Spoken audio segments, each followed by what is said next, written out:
I am here a couple minutes late. I ran late with the earlier class because I got up at 6 o'clock in the morning when nobody, not even the birds, were up. And so I want to change the time. So we're going to start this whole thing at 8 and not 7. I don't have to be ridiculous about my volunteering to do this. And so this class, the Bookless classroom, will now start at 9 o'clock. Okay? All right. So and because I was like running around at 6 o'clock in the morning, still with sleep in my eyes, I still have a few things to get organized. Like my coffee is over there and it's smelling delicious, and I want my coffee. So, but you know what? We're gonna go ahead and get started with this day anyway. And I'll grab my coffee when we take a break. That was our ABCs. I love that video. Thank you, Greg and Steve, for the song for the ABC video that I'm doing. And I made that video. So, and I've already got more views than any other video I've made on it. It's been out there for 2 days. So check out my alphabet video.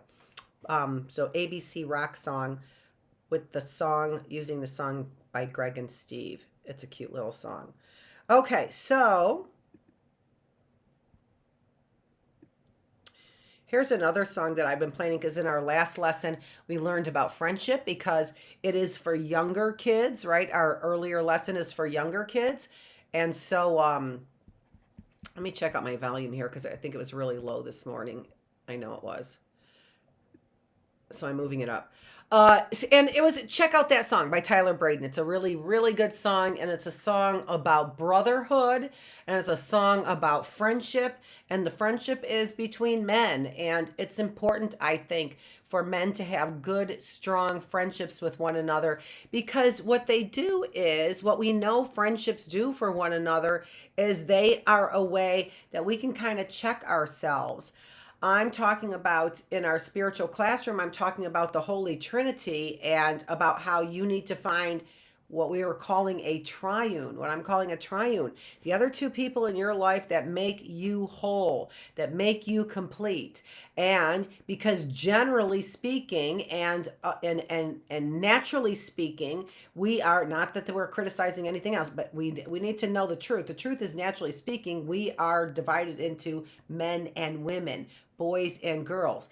So if we find our triune, and it doesn't have to be that way. I'm trying to make a point to you, all right? I just want to make a point. And that is that if we have our triune, we will have three people. We will have two of them being the same gender, right? And yet we have this wonderful, perfect group, with two of them being what we would consider today to be the same gender, or in regular terms, right? Terminology.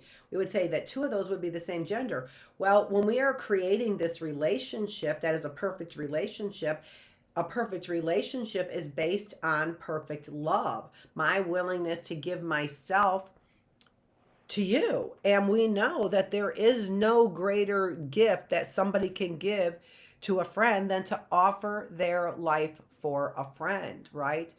Now, nobody's asking you to do that, please. Nobody's saying that that's what you need to do to prove your friendship. But if circumstances come up, we know firemen, there is no greater gift that a fireman could give another fireman than to give his life for somebody like me or for their fellow firemen, right? So what we know is that we likely have to come to a better understanding of what it means to love people of the opposite sex and to love people of the same sex. We have to have an understanding of what that means. And we are in what's considered a middle school classroom, and we are discovering who we are. It's not a crapshoot. What I mean by that is I just don't throw the dice and decide who I am. Much of that decision is already made in my DNA. What's my job is to discover ways that I can remain true to whatever that perfect self of me is. whatever, when I put every perfect talent that I have, it doesn't mean I'm perfect at everything. When I put together every perfect talent that I have, what's a perfect talent in my mind? A perfect talent would be that my score on all of my talents. So if I am, at a 7 on washing dishes, hopefully I'm better than that. Let's say an 8 on washing dishes, but I am a 5 on drawing, right? But I am a 7 on stained glass, right? So that's my perfect score for me. That would be my perfect score. If when I did stained glass that I did it at a level of 7, it doesn't mean I can't sometimes do it at 8.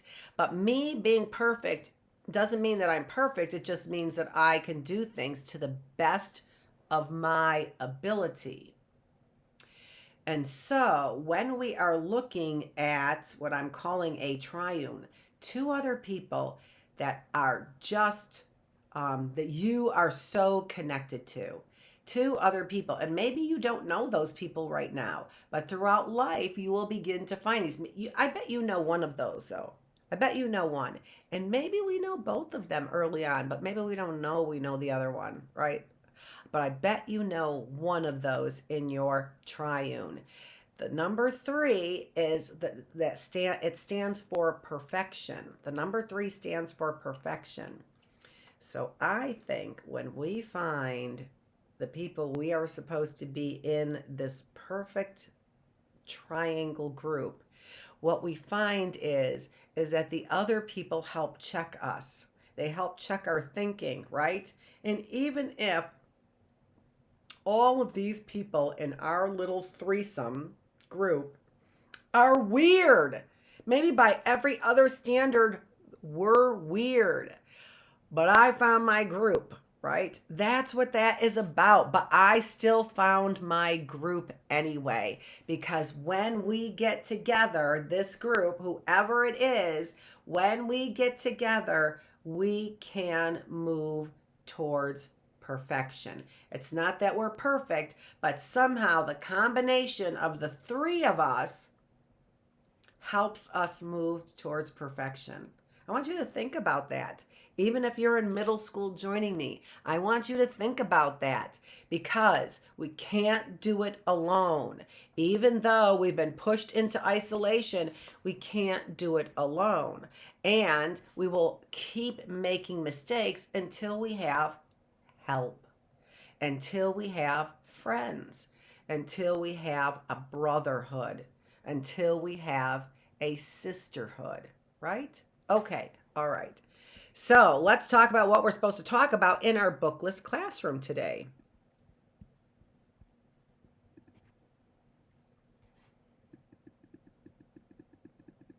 So this is the alphabet that we're doing for the earlier class, so you guys get the advantage. And we even have worksheets. So this kind of shows you, if you came to the middle school class but you want to learn a little bit more about, we're reading a story in there, which is good stories about friendship and things that we learn in younger classes. But look at what else I have. I have worksheets there for you as well. So maybe you need some practice, and maybe you don't want to come to class, but you need some practice on your short vowel sounds. So nobody will know if you watch the video or if you download those worksheets. And I've got to get those worksheets up there and running for us.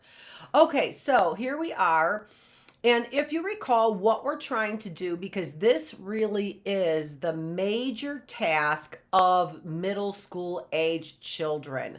The major task of middle school children is, drum roll please, to find out who you are. That really is. And if you remember from day 1, what we talked about was the importance of that finding out who you are is that we call that being true to ourselves, okay? That we have certain talents, just like I said, that make us perfect. And those set of talents, which are infinite, right? That score that we would have is unique to us. So what are we supposed to be doing there during this time of middle school? Finding out what are those talents. That's exactly what this time is for. You are meeting new people. You are finding your peer group. You are finding out who you fit in with and who you don't. You're finding out who is good for you and who is bad for you. These are all the things that we are figuring out, okay? And all of those things, because we're meeting new people and going to school and learning new things, it will be natural for us to find out, are we good at sports or not? Are we good at art or not? Are we good at making friends or not? Are we good at music or not? Are we good at learning or not? We have to learn, but some of us learn differently than what we have in the classroom. These are all things that we find out how through our social relationships. We find out who we are by doing a comparison, right? I have these skills, but I don't have these other skills. How do I find that out? Because when we start going to school, we think we are the bomb usually. A lot of times, hopefully, your family life is that way, where you have people who are telling you how great you are and that someday you could become president and you can do anything that you want, right? And hopefully you have an environment like this. But when you go to school, you find out that's not true. You find out some of those things aren't true, that you are not the greatest at everything. Despite the fact that your entire family applauded everything that you do, you go to school and you find out your position. You begin to find out your position. Now, it doesn't mean you have to stay in that position. We're not putting you in a position, but a position can mean I have a position on a sports team because I have a position in life where I am athletic. That's what we're talking about. So we're talking about what is your job during this time. Your job is to find out who you are. Why? So you're not running around questioning it when you're a full-blown adult. That's the reason why. You're not running around going, who am I, when you're 35 years old. That's why you find out who you are when you're younger. Now, one of the problems is that we might not like who we are, or other people might not like who we are. And so that's the problem. We come blazing in kindergarten going, look, and I'm here. And everyone's like, yeah, I'm bored with you already. Look, I'm here, right? Worry about me. So it is not an easy task. We are doing all of this comparing and contrasting and finding out we might not be as great as we think that we are. And then we're told, oh, that's supposed to depress us. And now I'm anxious and depressed because I don't even know who I am. Well, again, we don't need 35-year-olds running around going, who am I? They should be working, right? And they should be producing, which is what we talked about yesterday, right? They should be producing is what they should be. They should be producers, not worrying about who they are. And so, not that we don't change. Of course we change. You know, you hopefully aren't the same skateboarder at 12, at 35 that you were at 12, right? But some people are. I've seen them. All right. We just want to aspire to greater goals. That's all I'm saying. We just want bigger goals. That's all I'm saying. Okay. We're going to talk a lot about who we are. I just had another idea about what we're going to talk about. It's called the Bis Bass. We're going to do the Bis Bass with you guys, okay? So look forward to the Bis Bass. And remember that if you don't see something that you want, I told you about some of those worksheets there, and you don't see the worksheets, you're like, hey, Dr. Feravich, you said Bis Bass, and I'm not seeing any Bis Bass. Oop.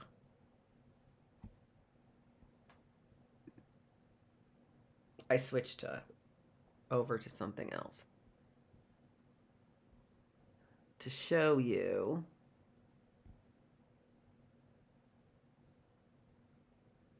Oh, there we go. Hold on. So if you have something that you are curious about and don't see, I promised you I would talk about the Bis Bass. I promised you that you could have the worksheets, and you haven't seen the worksheets. You can email me there at Dr. F as in Frank, ERA, V as in Victor, ICH, at healthymindbodyspirit.net. All right, so I'll let it run one more time there so that you can get it. Dr. Feravich at healthymindbodyspirit.net. Don't be afraid to email me if you're looking for some information about the things that we've been talking about, or more specifically, like I said, about some worksheets. We had the Who Moved My Cheese word search, right? So take a look at that. You should have that available as well. All right, let's stop the ticker. Let's go back to where we were. Oh, magic. Okay, yeah, technology, whatever. Okay, so our jobs and what I'm helping you do, and lots of different ways to think about lots of different things. I'm helping you find out who you are. And also, in doing so, we're talking about history as well. I got some more cool information. I've been looking up Aztecs. I've been looking up Cortez. I've been looking up Columbus. Those are things that you can do, as well as some of these things that we've been talking about finding out who am I? So maybe what you do is,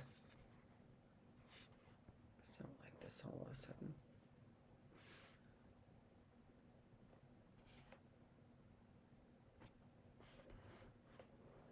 That's what I have to do. I have to sit back.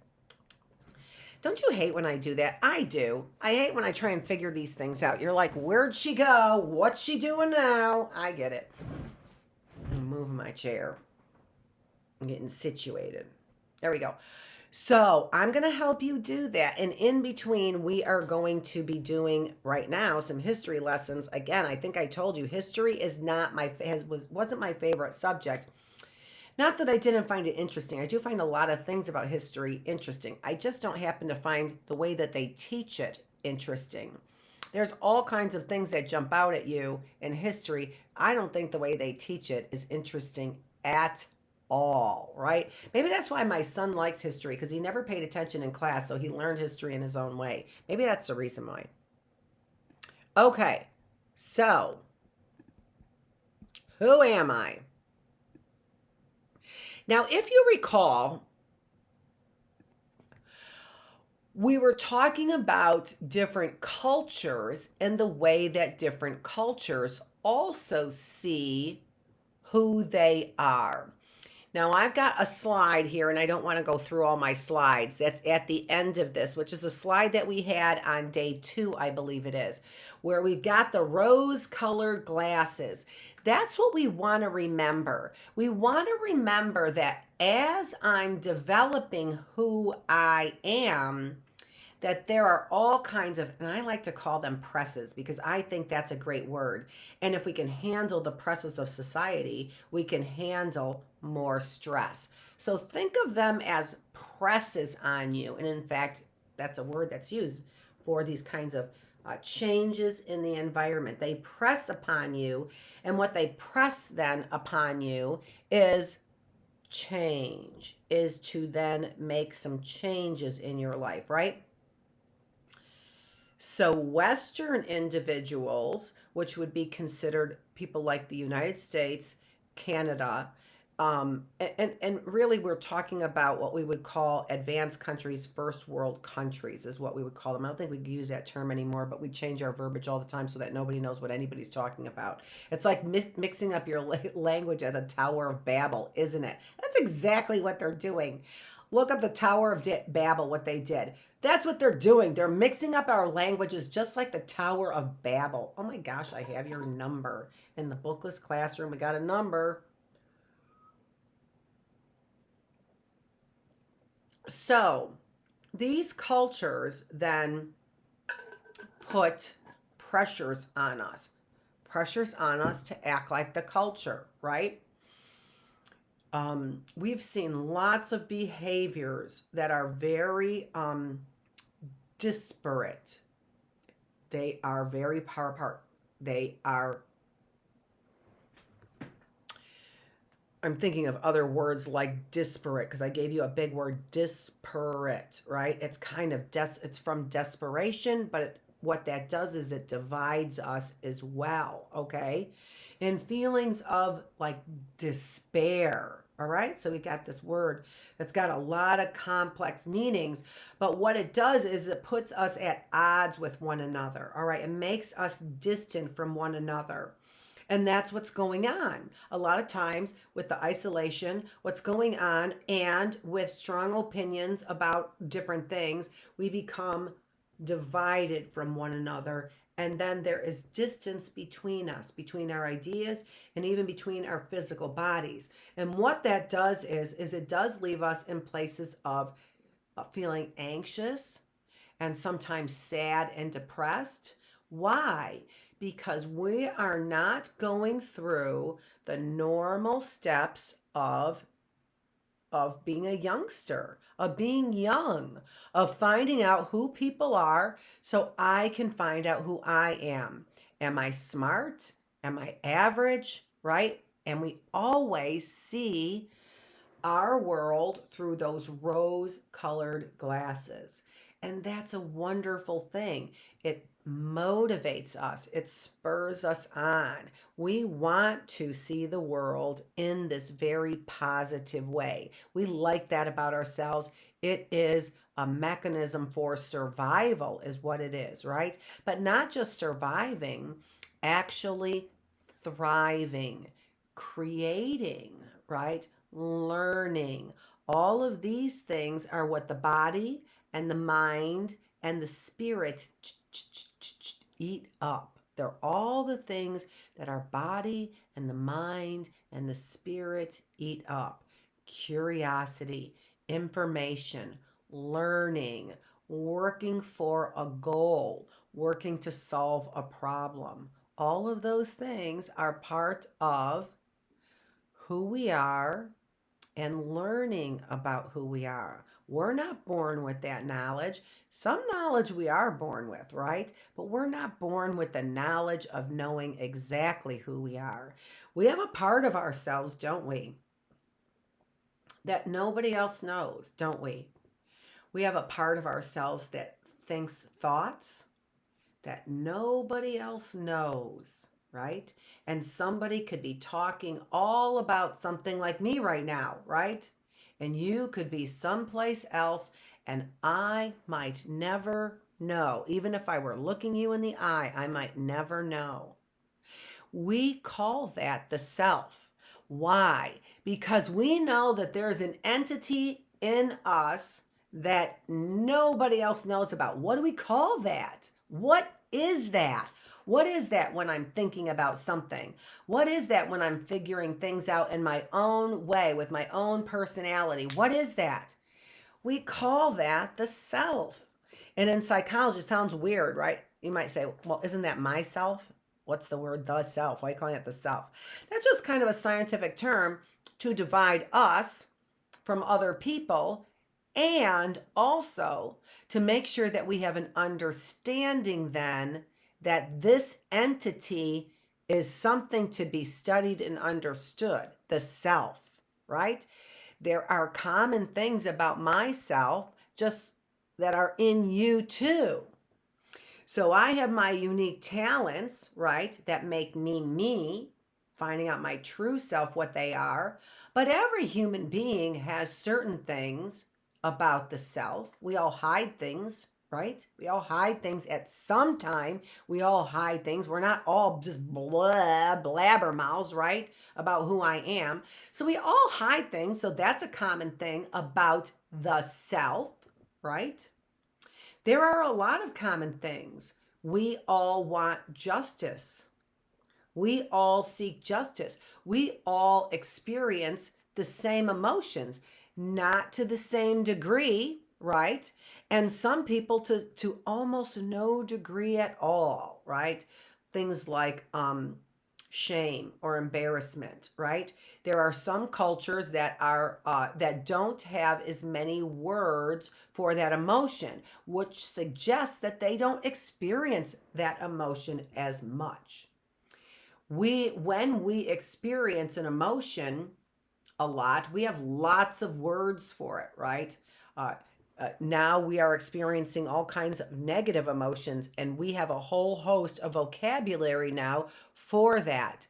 When we get a vocabulary more and more and more for something, what that does is it sheds light on that concept, is what it does. I'm using props now, visuals. I always have visuals. Now I'm using props, is what I'm doing. It sheds light on our understanding of that concept and that word. And right now, what we want to do is we want to shed light on how you discover who you are. That's what we're doing in this bookless classroom. So that's the reason why we really don't need any books.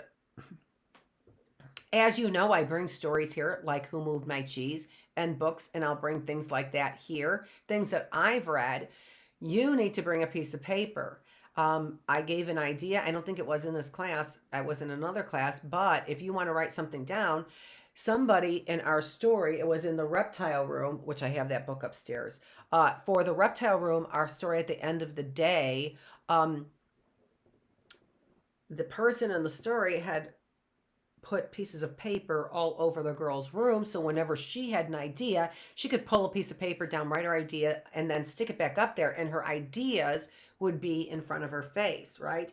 Well, if you were to string a line, some kind of line across your room, you can do more than one. You could use a clothesline pin, right? One of those clipper pins that are on the clothesline. Do you even know what a clothesline is? Oh my goodness gracious. We used to hang our clothes out, and that's how we used to dry them, right? Hang them out in the wind, and that's how we used to dry our clothes.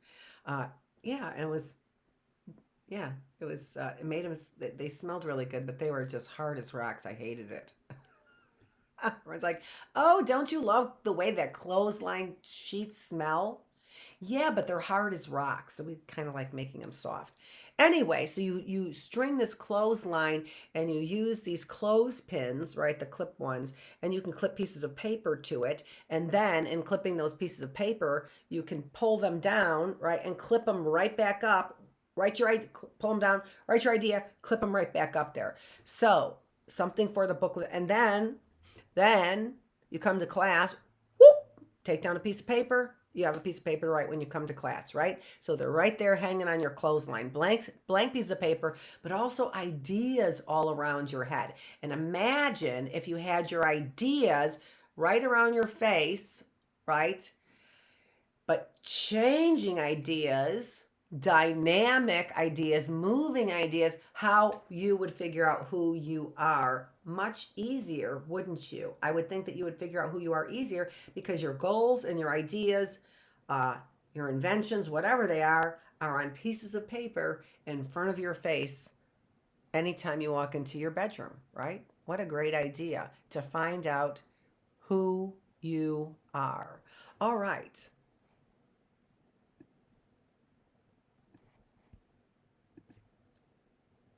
Now, we are also finding out who we are in exploring a new world. And I want to keep you interested in this idea because what it does is it tells you something about you. Now, I don't know. Maybe you know. You probably know more than I do. I don't know what I would do if I were exploring a new world. It's a very hard question for me to answer, right? But maybe you've already thought about it. A lot of young minds have explored new things, and with our movies that are all parts of fantasy, right? This Mission Impossible, all part of fantasy. Maybe you have fantasized about what you would do if you found a new world. Well, we have experience with this, right? We know what Christopher Columbus did. We know what Cortez did. Both of them were explorers from Spain. And the interesting thing then about this is that so Spain was run by a monarchy. So a monarchy is a single person, a single ruler. Mono means one, okay? right? Uno means one. I think mono also means one, doesn't it? Better look that up for sure. And I'm going to look that up right now. So one ruler, a king, and a monarchy, I believe, also means that they would be run by the leaders would be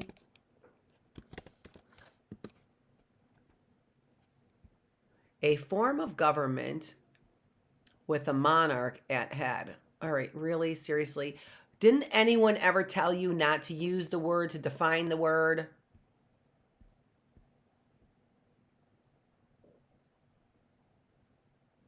It's a head of state for life.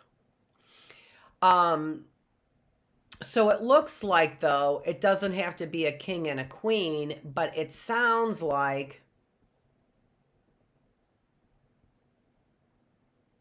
it often is. Okay, so I was just looking that up. Just exactly what you should be doing if you don't understand. So, it just said something about a king and queen. Monarchs can carry various titles such as emperor, empress, king, and queen. Monarchies can form federations, personal unions, realms with vassals through personal associations with the monarch. And that's what we see that these monarchies did. So made basically promises or covenants or trade agreements in our language today with other nations. So the head of a nation, the head of a state, right? State with Spain. So I think it was Fernando. I think it was Fernando the second, was the king of Spain, along with Queen Isabella. Now they were king and queen of two different areas, but because Isabella was the queen of Castile, Ferdinand became the king of Castile as well. Castile and Ferdinand was the king of another area, which is Aragon, I think is how you pronounce it. I'm not sure. All of these areas are Spain, what we know to be Spain today.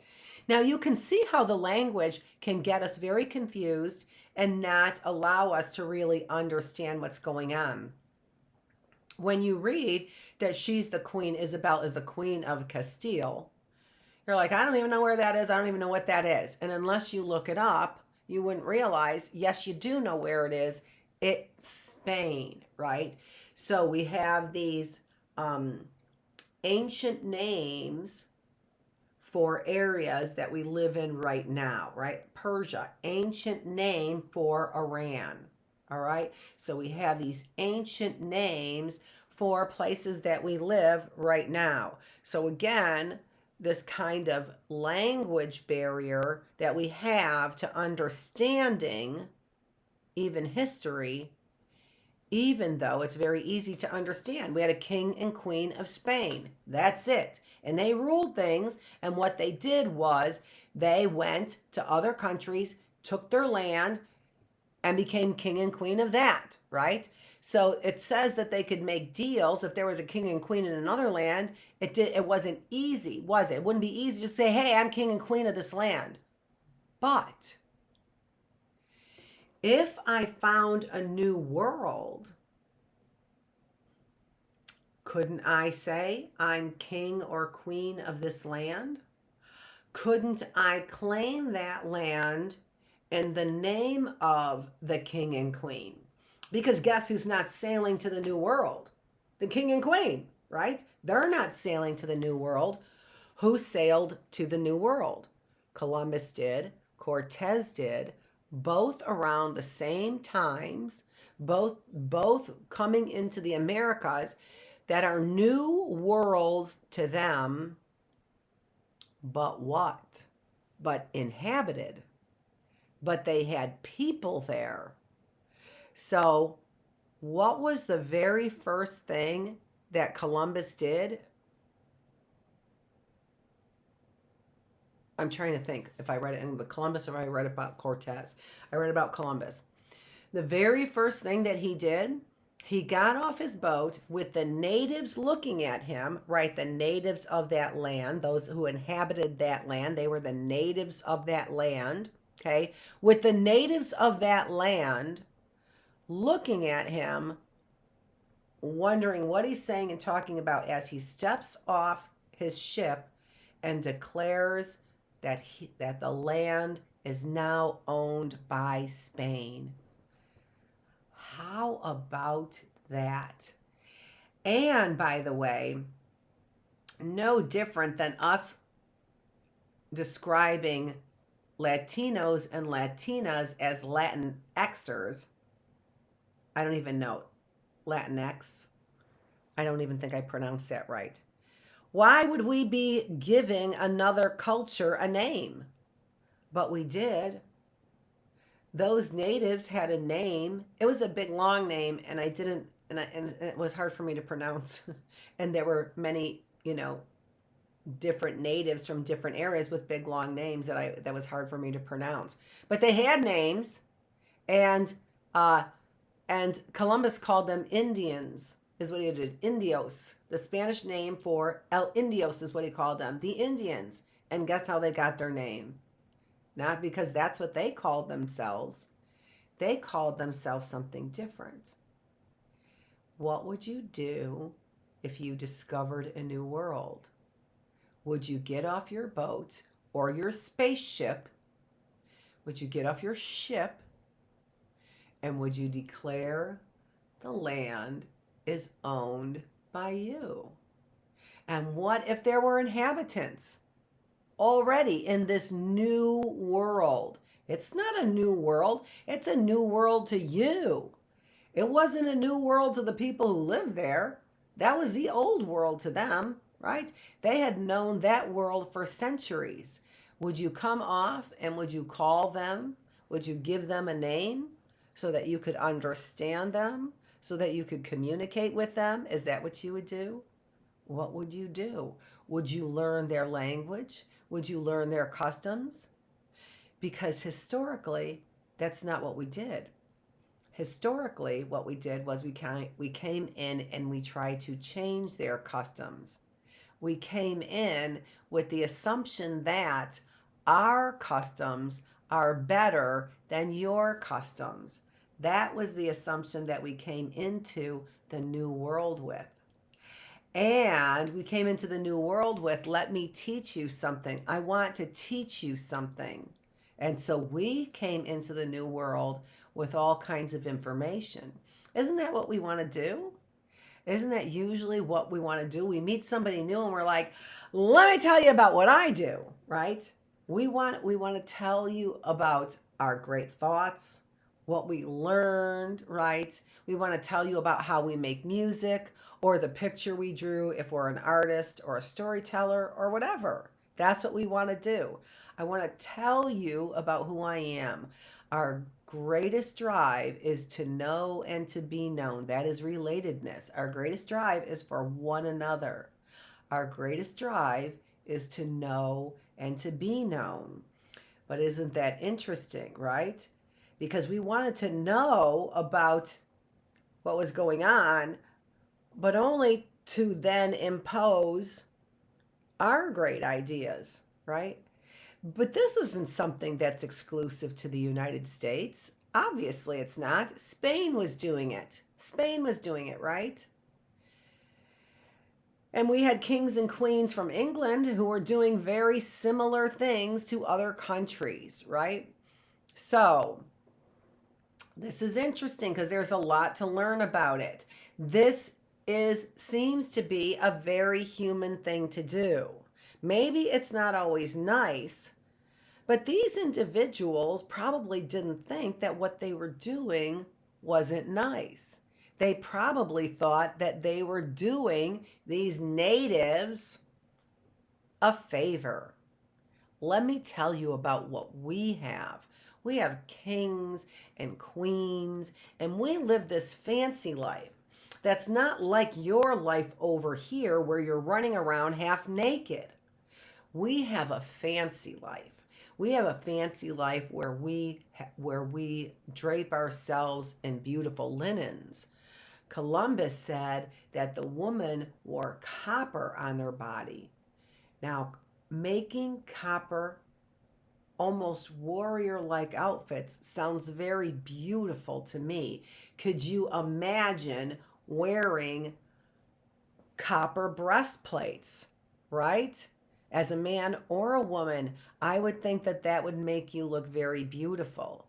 But when something is unfamiliar to us, the very first thing that we feel is not usually friendship. Let me get to know you. It usually is fear. And then we impose who we are. How about you get to know me so you don't kill me, right? How about you get to know me? And then in that way, what we end up doing is we end up here's the natives, and we end up infiltrating all of their customs, right? All of their land, all of their resources, right?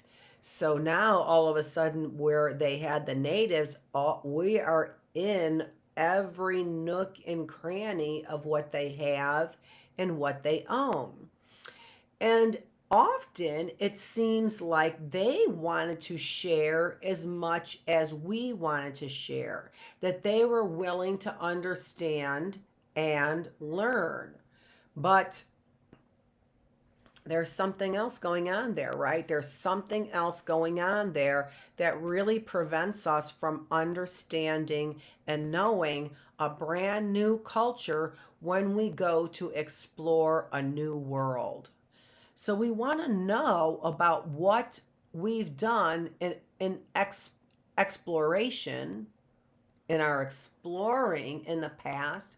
So if and when we discover a new world, right, that we don't act like the barbarians that we've acted like. And that's so interesting to me, that we think that somehow we have evolved to act better. And somebody said, well, we couldn't have that today. And yet we have, I hate to bring it up, but an act of violence, so much so that this year at the Academy Awards, they had to have all kinds of extra security there. So when somebody says that wouldn't happen today, well, apparently it does exactly happen today, right? Exactly happen today, all of this violence. So we do see things through rose-colored glasses, and that's the way that we're supposed to see things as we discover ourselves, as we learn about ourselves. We are supposed to do that. However, we also have to have a perspective, in particular, I would say, on history, that removes us from the crime, right? I didn't do that to those Indians. Somebody else did that to those Indians, right? And I didn't name them Indian. And if I would have gone there, I would have asked them what their name was. And then I would have called them that great big, 17 syllable name that they wanted me to call them. Likely not. Likely not. So we have to know history to understand whether or not we've evolved at all. Seems like we haven't. We still act like barbarians, even in front of the camera. We act like barbarians, right? So, but we are also individuals. And just because somebody acts like a barbarian doesn't mean I have to act like a barbarian. And a barbarian is a misnomer. It's a misnaming. A barbarian is anyone who's not me, basically, because we called everyone barbarians if they weren't like me. Why? Because we thought they were savages, is what we thought that they were. Were they savages? Sometimes the Aztecs really did sacrifice people, and they really were cannibals. They really were. There's evidence, there's very much mounting evidence of them being cannibals and sacrificing individuals. That's abhorrent behavior. And as I said yesterday, but there was a reason. They believed that they would die if they did not sacrifice human beings to the sun god. Now, I don't think I got to that with you guys in this bookless classroom.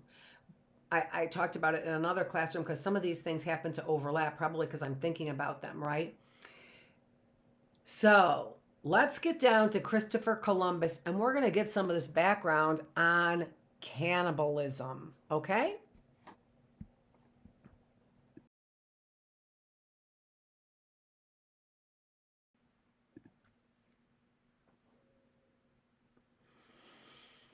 I'm not sure. So maybe I'm misinformed. Okay, I'm going to keep moving because I happen to like what we're talking about. All right. Now, we talked about being a producer or being a consumer, right? And remember, most often, especially as adults, we become producers of something. We should become producers of something. And this is the reason why we want to make sure our information is accurate because we are consumers as well as producers. So when we produce something, we want to make sure that we are producing something of interest, of high quality, that we find is accurate information.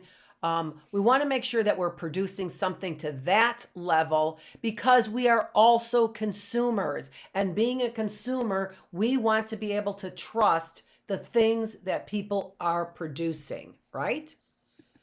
Each one of us are part of this system. We want to be able to trust the other person. We can't build relationships when we don't trust the person we're building a relationship with. Okay, and now taking a look at American history, let's take a look at the relationships that Columbus was making with the natives. And then what we're going to do is we're going to also look at Cortez as well. Now, these are questions that I've already asked you, right? So we've already looked at this, and now what we want to do is we want to kind of answer those questions based on what we have learned about historically about Christopher Columbus. All right. So now this slide here that I have for you, what this is about is it's about trying to take a look at how we collect information. Remember that one of the things I started with was to start talking to you about was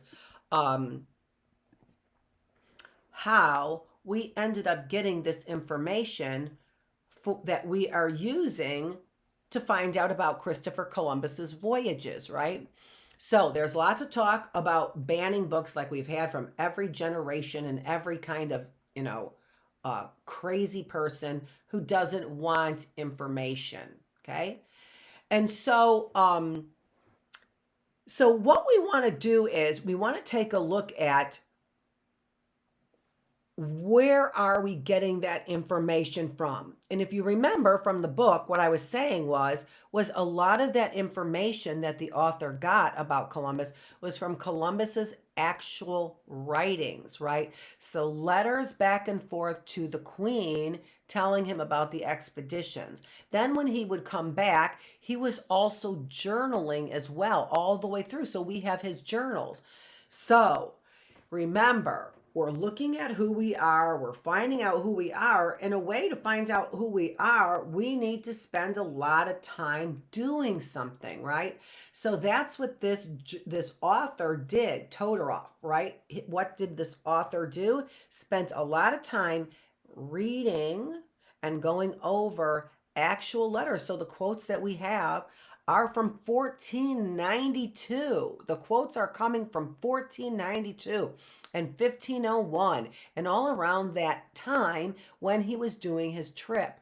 So how do we know that it is authentic? We know that it's authentic because they're using direct quotes right from handwritten journals and letters that came right from Christopher Columbus. So this is an awesome way to look at whether or not what we are understanding about history is actually correct. There are other things that I would like you to know about collecting information, all right? Because a lot of times when we collect information, we base it on, well, that happened to me. I bought Avalon and that car was didn't run for me. I had problems with it since day one. So you give advice to somebody else based on your experience, right? Well, when I met a person from the Democratic Party, I really do believe that they are trying to steal our guns, because that's what my dad said, right? Okay, so you hear these politics, you hear all these kinds of things going on. How do you know what is true? Well, often, as I said, we base what we believe is true on our experience. So, can we trust our experience? One of the problems with experience is this. Experience means that we have no comparison group. Okay. So what does that mean? Well, what it means is that if I think that this lesson I have for you is teaching you something, and I'm quite sure it is, because look at all the time I spent on the information that I'm presenting you. So I know that you're learning something. If you watch this, how could you not be learning something? But how do I really know if you are? And how do I know how much you've learned? I have to measure it. I can't just be going on, well, the last group told me they learned something, so you must be learning something as well, right? No, we can't just base our opinion on the fact that we think that we have some kind of experience. Now, granted, experience is something. It accounts for something. It means we have knowledge. And we already said if we have 10,000 hours of experience, that actually makes us an expert. I may not have said that exactly to this group, but if we have 10,000 hours of experience, that makes us an expert. So we're not saying experience isn't important. What we're saying is experience isn't a fact. It doesn't make it a fact. Just because I feel like, or my experience has been, that you have learned something when I teach, doesn't mean you actually are. And I don't know it unless I have evidence of it.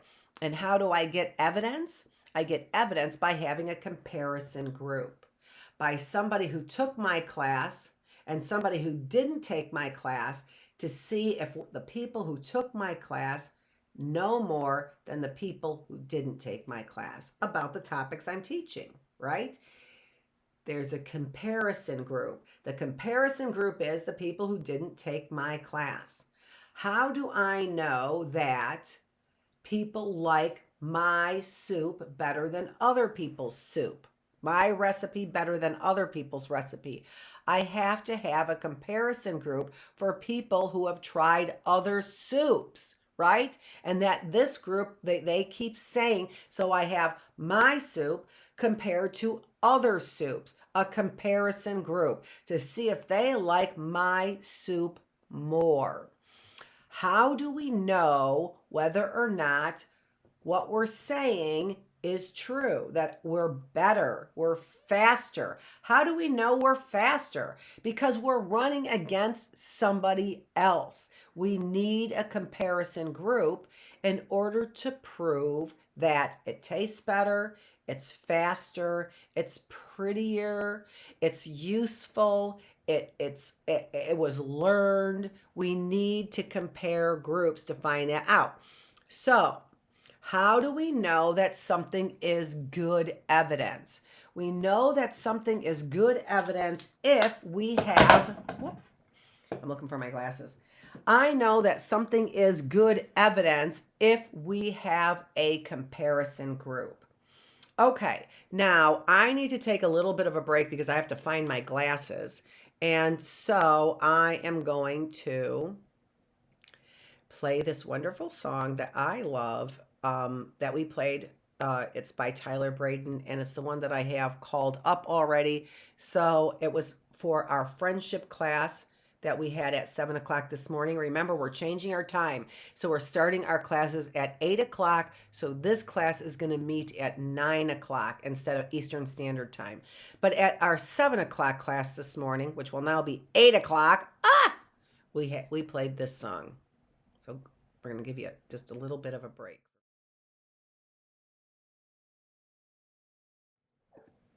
I interrupted me into my love of that song.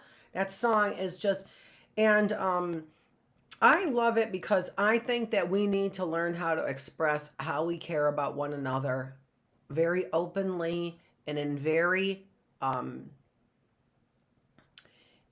non-physical ways. That's what you're doing when you're this age. You're learning about what real friendship is and what real loyalty is. That's your job at this middle school age. It really is. As I said earlier, that's how you are discovering yourselves. I hope I don't have I ate some almonds. I'm trying to cut back on my almonds because I keep hearing about how much water that they take, but I wonder if that is true. Because who even knows what's true about and that's why we need good friends. That's why we need good friends. We need to know who we can trust, right? And just like that song says, and I can depend on you, right? That I will be there for you whenever you fall. You know, you really have to know who you are to be able to say that to somebody else, don't you? To be there. I will be there whenever you fall. Because a lot of people can say a lot of things, but if that's a lie, that when I need somebody, you're not there, right? It's not it's just so much of what we don't need, right? In our lives, especially right now. So we need, we need to find that those other two people to make our perfect triune so that we have somebody we can depend on, just like that song says, right? Just like a brother, or a sister. It doesn't really matter, does it? No, it doesn't. I'll take a good brother or a good sister, wouldn't you? Yes, I would. And I would take a sister, right? Who maybe not be my blood sister, right? I would take a sister as well if they cared about me, right? That's what I would do. Okay, so that's what I mean by sister. She's not of my blood, in case you were wondering. Okay, so thanks for my little break that you gave me there. And let's go ahead and take a look at what we're going to do is take a closer look at this is an experiment that was done. And so we like to take a look at experiments on experience because what we're doing is we're looking at this from first of all, how do they do good science, right? How do they know that something is evidence and it's really not subjective? If it is based only on my experience, we know that it is subjective, that what a person is saying is subjective if it's only based on their experience. Subjective means it is their opinion, but it is not evidence. It is not fact. Now, when we say fact, we have very little facts. Let's know that. We have very little facts. But a fact is 2 plus 2 is 4. That is a fact, right? 2 plus 2 is 4. If I have 2 apples and I add 2 more, I will have 4 apples. So we do have facts, right? It's not that we don't have facts. But we get closer to facts when we don't have them. I'm going to repeat that.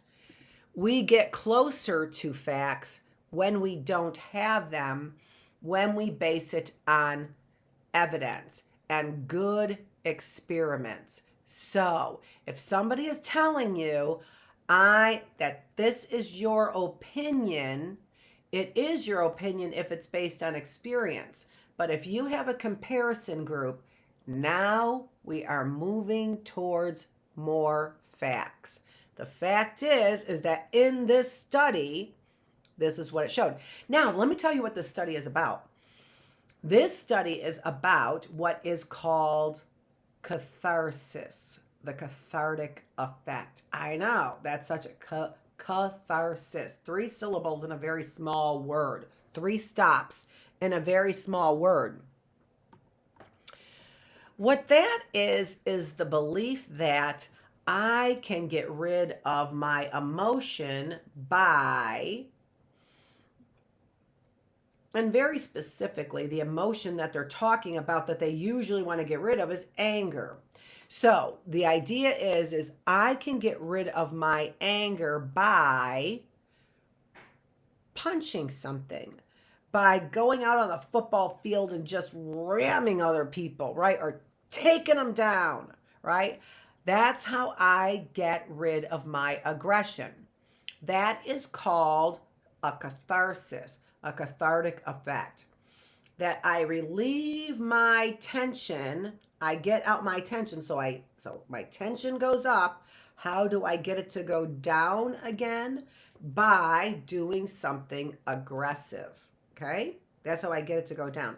There has been lots of crazy thoughts. That one is not so crazy as some of the other ones that I heard about how to stop a child from doing anything. Hold them down like this. Oh my goodness gracious. You don't want them to hurt themselves, of course.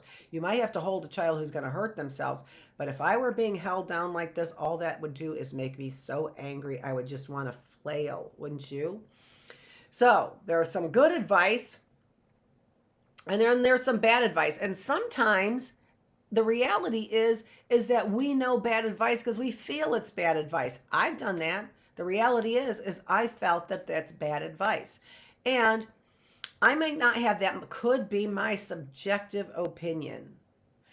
But it could be bad advice for me, right? That's my opinion, but it could really be bad advice for me. So there's all of this kind of these word games about that's subjective, that's your opinion, that's fact. There's not a lot of facts. How do you know that's a fact? That's not a fact. It doesn't happen in every case. So we got a lot of words, a lot of word playing going on, right?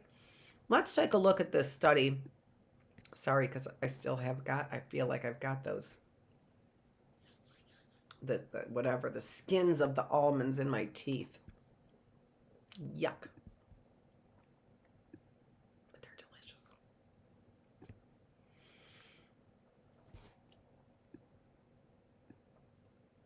Okay. So in this study, what we have there is we've got 3 groups. And we'll take a look at what you want to take a look at is you want to take a look at what are they measuring. And we can tell what they're and what are the groups, right? So we can tell what they're measuring by looking at what is on what we call that bottom line there, the bottom line of the graph. That is the x-axis. It's a horizontal axis. How do we know what horizontal is? We know horizontal because the horizontal goes the same way as the horizon, where the sky meets the earth. We have that, we call that the horizon. And that line is going from left to right, not up and down. So the line there at the bottom that goes from left to right, that says sit quietly, punching bag exercise, punching bag Steve's face. What? That line there is called the x-axis. That's a horizontal line. It goes the same way the horizon does. The other line there that goes from top to bottom, up to down, that line there is called the y-axis. No reason for it, just the x-axis and the y-axis. That line is a vertical line. A vertical line goes up and down. And that line says more than average. It says subsequent aggression to partner z-score. What? I don't even know what that means. Less than average. Okay, so we see that these are results from controlled research on the catharsis hypothesis. Lots of big words. But all this is talking about is looking at how much aggression somebody has after they got insulted. All right, so here's what the study did.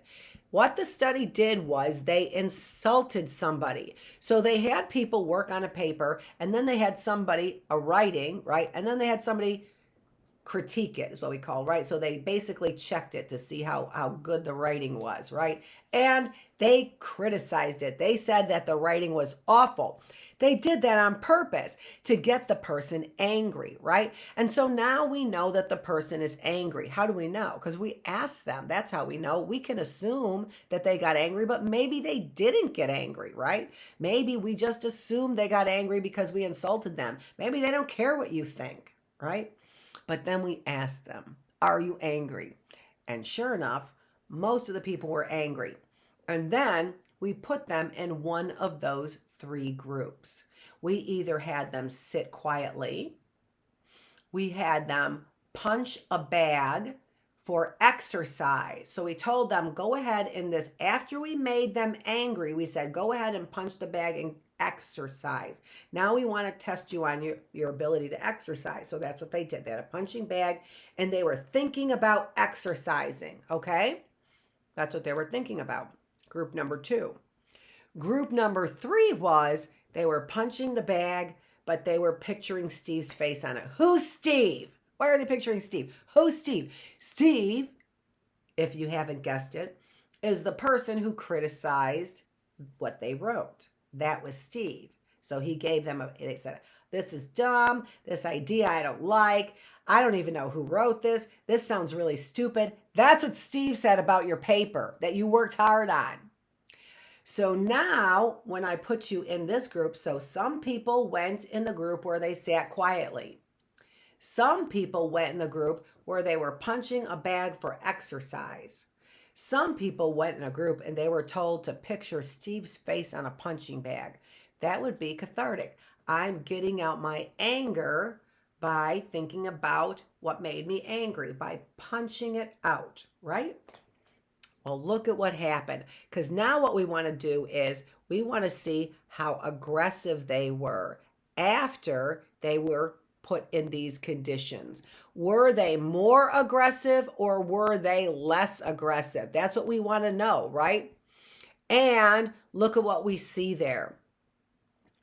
So, higher scores at the top, that is more higher than average aggression.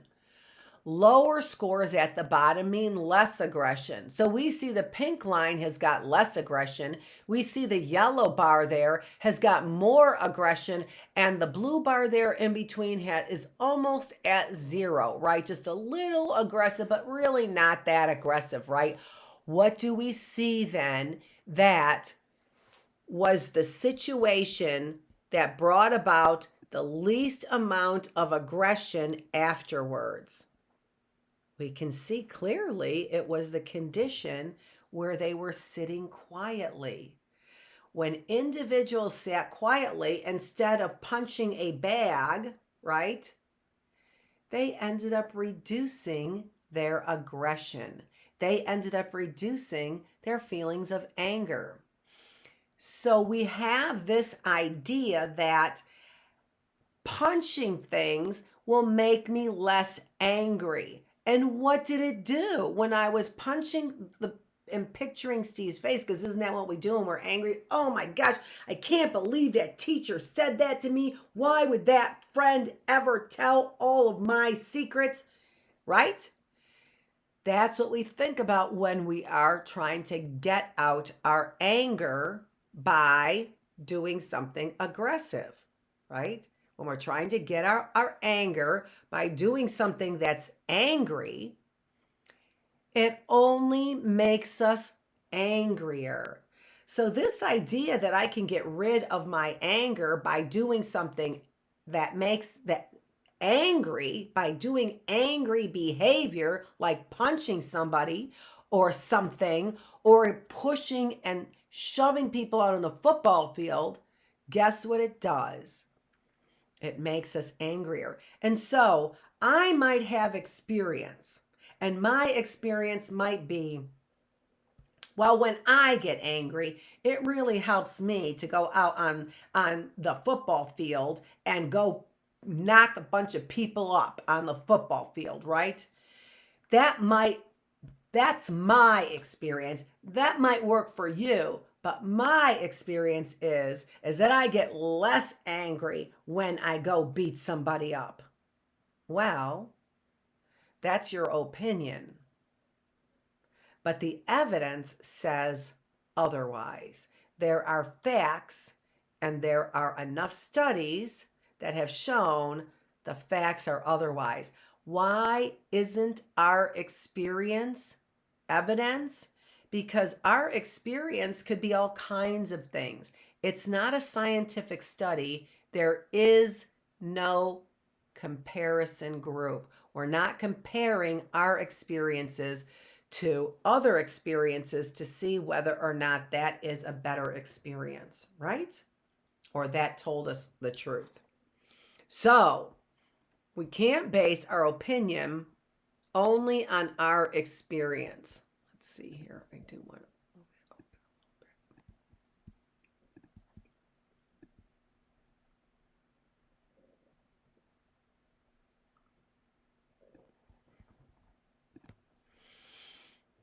Maybe I want to base my opinion on my intuition. Maybe I think that I feel just like that cathartic effect, right?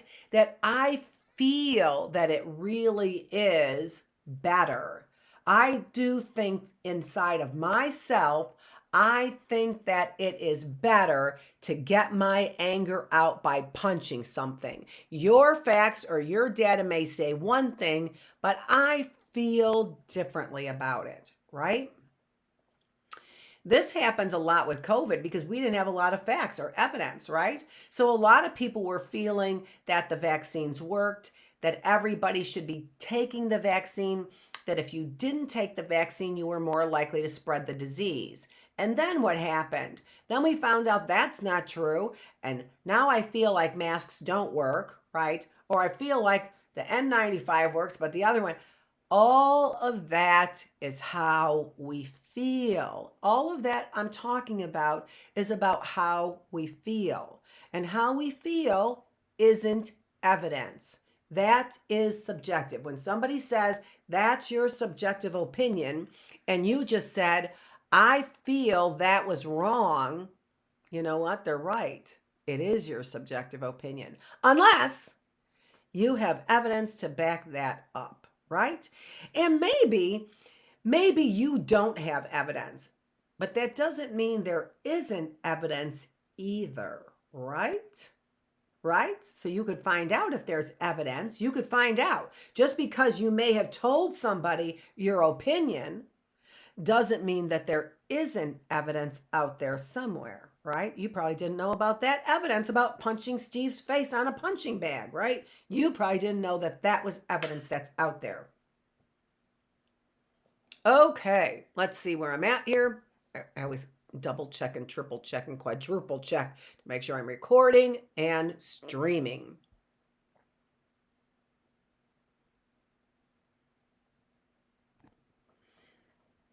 Okay, now, what do we usually use our intuition for? What do we usually use our intuition for? Or when do we use our intuition?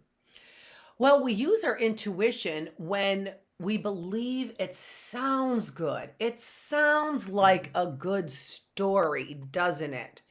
It sounds like a good story to say that I can see where I would get my tension out by punching a bag. That's a good story. It makes sense to me. Why do we feel some things are true? We feel some things are true because it's a good story, right? But we don't know for sure if there's evidence for it, right? It might be a good story that we are, I want to give you something that's age appropriate a little bit. And I'm thinking about climate, right? And we might feel that, there we go. Look at outside here. It's been snowing. We have snow on the ground in the middle of March, and this is supposed to be global warming, right? I went outside. I'm freezing. In fact, right now, I could use some socks on my feet because my feet are cold.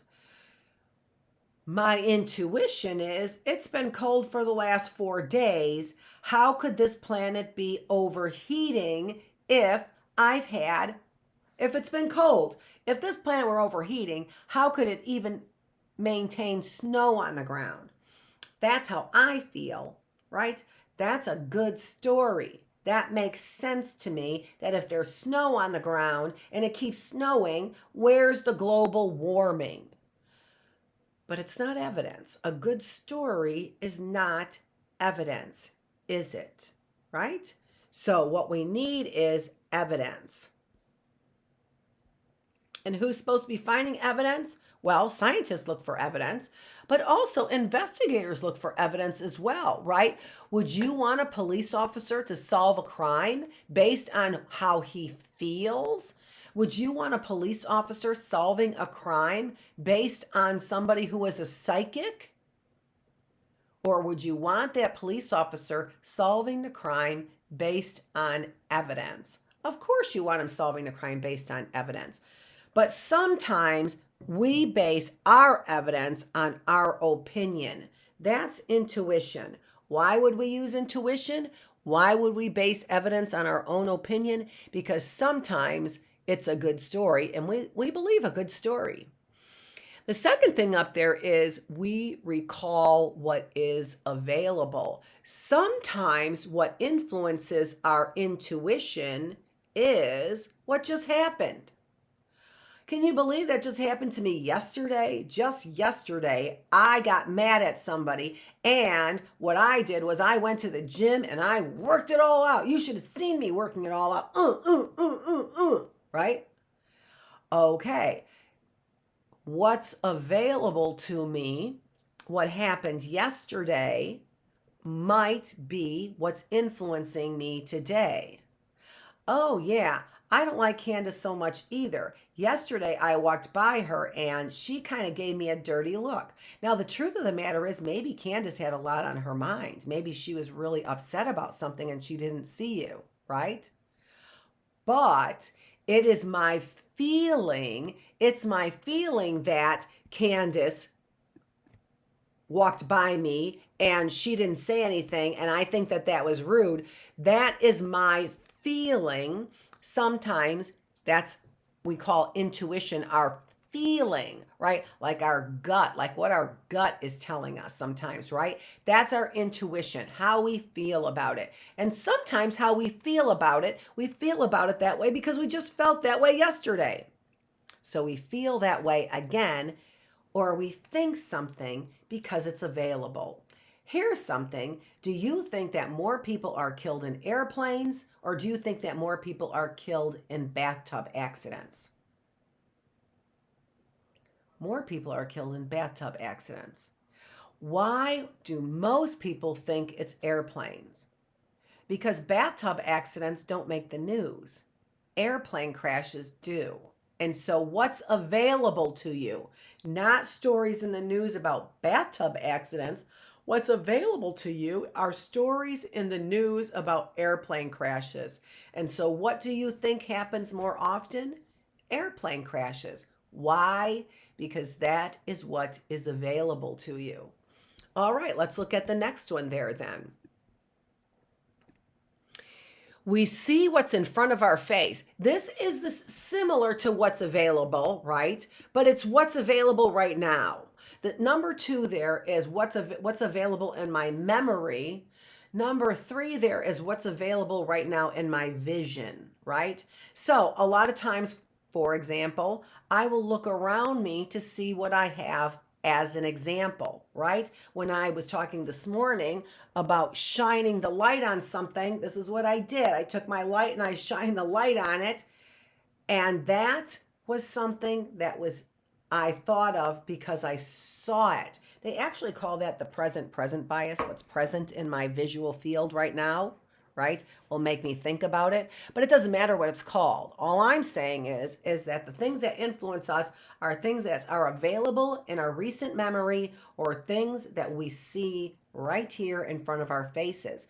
And maybe that's the reason why, right? So if I'm reading a magazine, right, if I'm reading a magazine about global warming and it tells me that it has to do with plastics, then that's likely what I'm going to discuss is what I'm just reading right now, what is present in my visual field. All right, and then the fourth one there is we confirm what we already believe. So sometimes we can feel very, very strongly about something, and the reason why is because we've looked up that information and read it here on the internet. I read it in my magazine. I talked to somebody about it and they said the exact same thing. Well, the reason that that might be happening is because we have a tendency to look for, to read, to talk about things we already believe. And so if we continue to talk over and over again about all those things that we believe already, well, what is that going to do to our beliefs? It's going to make it stronger and stronger. We're going to feel it. It's going to be our intuition more and more. I'm going to be like, well, I experienced it with Sally. I experienced it when I went on the internet. I experienced it when I read my magazine. So it must be true, right? So, but what have we done? We've purposely, we call it cherry picking is what we call it. We call it cherry picking. Cherry picking is, what do you pick? Do you pick every cherry that you see? No. You pick the best cherries that look delicious. So when you look for information, what do? You cherry pick. You look for the best information that supports what you already believe, right? So that's sometimes why we get our information wrong. That's sometimes why we get our facts wrong. That's sometimes why we based our facts on intuition or our feeling because we've heard it 100 times. Well, maybe we heard it 100 times because that's what we searched for 100 times, right? Okay. So we have to let in information that isn't just something that we searched for, but that is part of a whole bunch of other information. And then the last one there is we don't think we do any of these things. That's called the bias blind spot. We are blind to doing any of those things. We don't see it. You know what we say? We say, you do that, but I don't do that. This is all that we have. I'm Dr. Annette Feravich. And so we will be meeting here an hour later. We will be meeting now from 9 to 10:30, all right? 9 to 10:30 Eastern Standard Time because I was up before the chickens. So hope you know what that means. So we will be here at 10 o'clock tomorrow instead of 9 o'clock. See you tomorrow, our Thursday. We have Tuesday, Wednesday, Thursday teaching days. Tomorrow's our last day for this week. See you tomorrow, an hour later. Thanks.